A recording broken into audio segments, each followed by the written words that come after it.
Ici Londres, bonsoir.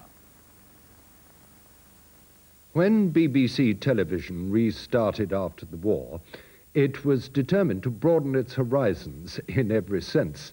And at the head of this bold march into the future was the Outside Broadcasts Department, who regarded themselves as the corporation's light cavalry, and certainly we were bold enough to try anything. An early target was, of course, the English Channel, and so in 1950 the big outside broadcast vans were duly embarked on the ferry. Technically, the trick was to establish a cable and radio link to connect the live cameras in France to the transmitters in England. Calais on the night of August the 27th, 1950. And there, bathed in brilliant light in the night in the Grand Place of Calais, the great clock tower and the Hotel de Ville. This your first sight of France by direct vision on this lovely summer night. Once the Channel had been bridged, the rest of Europe swiftly followed, and in 1952, British television viewers were taken to Paris for the first time. French artists and British and French cameras, British and French producers and crews, different languages and different systems. These raised new problems which had to be resolved behind the scenes of our crowded and widely varied programs. But the real turning point came the following year.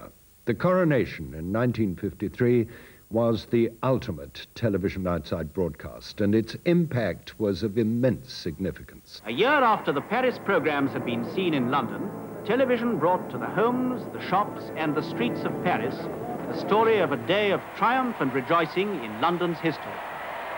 The Parisians were able to see it live on their screens, even in the Champs-Élysées, but the Americans had to await the arrival of the film, flown over specially by the Royal Air Force in what was the world's first jet bomber, the Canberra. But that was only the beginning.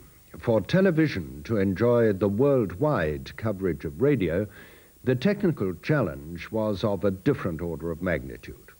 A joint effort by Britain, France, and the United States put the world's first telecommunications satellite, Telstar, into orbit. Now the target was to bridge the Atlantic Ocean. Again, Richard Dimbleby was to present the program. My job was to cover the very first attempt to get pictures from America. And the newly built control room at Goonhilly Down in Cornwall was a very exciting place to be. This is the main control room at Goonhilly Down, the point at which Telstar's first signals across the Atlantic will be received in the British Isles. Outside this building, 200 yards away, the great dish aerial, all 870 moving tons of it, will in a few moments be aimed at that point on the horizon over which Telstar will come swinging low in a few minutes from now. Here we are. Here we are. There's a bar. Now, we are anticipating... That's a man's face. There it is. There it is.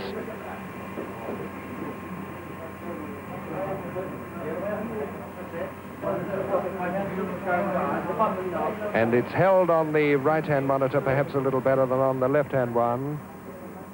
Telstar was followed in 1965 by Earlybird, a satellite in a much higher orbit and consequently with greatly increased range and performance.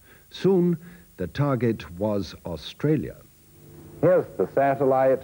You can see the angle which it subtends so that it is possible to bounce pictures from Australia here, this side of the world, out into space to the satellite and back down to our receiving station over here. Hello. I'd like to introduce my wife, Laurie. Yes, here's Laurie, of course, and as Laurie is an Australian, you haven't seen her before. Well, hello, Mother, and hello, everybody. Very late, I'm very sorry. And Mrs. Wright, well, this end would just like to say something. Yes, Mrs. Wright. Oh, yes. Do I speak to Laurie? You can speak to whoever you want. Oh, Liz, it's lovely to see you again after all these years now. And Laurie, thank you so much for your lovely letters you send me. So descriptive. I'm sorry, we don't write more. Still talking, just sorry. over here. I'm sorry we don't write more often, but my husband makes me work too hard. In 1967 came the epic live documentary program Our World. The dream had come true. Television had girdled the earth. This evening, by using satellites, microwaves and landlines, we will link Europe with Africa, Asia, Australia, and America.